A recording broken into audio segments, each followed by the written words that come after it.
கட்டுறது கைமண் அளவு, கல்லாதது உலகளவு. இன்றைக்கி ஒரு கஸ்டமர் வீட்லேருந்து கால் வந்தது. எலக்ட்ரிக்கல் ஸ்விட்ச் போர்டு வந்து கையில தொங்கிட்டு இருக்கு சார், வந்து சரி பண்ணி கொடுங்க சொல்லியிருந்தாங்க.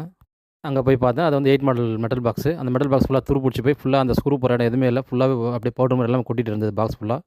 கஸ்டமர்கிட்ட நான் வேறு மெட்டல் பாக்ஸை வச்சுட்டு பூசிட்டு நாளைக்கு வந்து ஸ்விட்ச் போர்டு மாட்டி தரேன் சார் சொல்லியிருந்தேன். கஸ்டமர் வந்து உடைக்கிறது புதுசுலாம் வேணாம் சார், அப்படியே எப்படி ரெடி பண்ண முடியும் ரெடி பண்ணி கொடுங்க சார் உடனே அப்படின்ற மாரி சொன்னார்.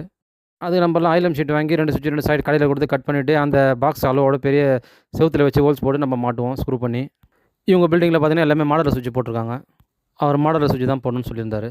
சார் நான் மாடலர் சுவிட்சே போடுறேன்னு சொல்லிட்டு, வுட் பாக்ஸில் மாடலர் சுவிட்ச் போடுற பிளேட் வரும் இல்லைங்களா, 12க்கு 4 அந்த பிளேட் வாங்கி செவுத்துல ஹோல்ஸ் போட்டு மாட்டி கொடுத்தாச்சு. கஸ்டமரும் பாக்ஸ் உடச்சி எடுத்து பூச வேணாம் சொன்னோன்னே, அந்த பழைய மாடல் சுவிட்ச் எங்கே போட்டு போகிறீங்கன்னு நினச்சேன் சார். ஓகே நீங்கள் மாடல் சுவிட்சை போட்டு இதிலேயே சரி பண்ணி கொடுத்துட்டீங்கன்னு சொன்னார். வீட்லேயும் மெட்டல் பாக்ஸ் வச்சு இந்த மாதிரி ப்ராப்ளம் ஆயிருந்ததுன்னா, உடச்சி எடுக்காமல் சரி பண்ணணும்னு நினச்சிங்கன்னா, இந்த ஷீட்டை வாங்கி செவுத்துல ஹோல்ஸ் போட்டு மாட்டிக்கோங்க. நான் கொடுக்குற மெசேஜெல்லாம் உங்களுக்கு பயனுள்ளதாக இருக்கும்னு நினைக்கிறேன். தேங்க்யூ.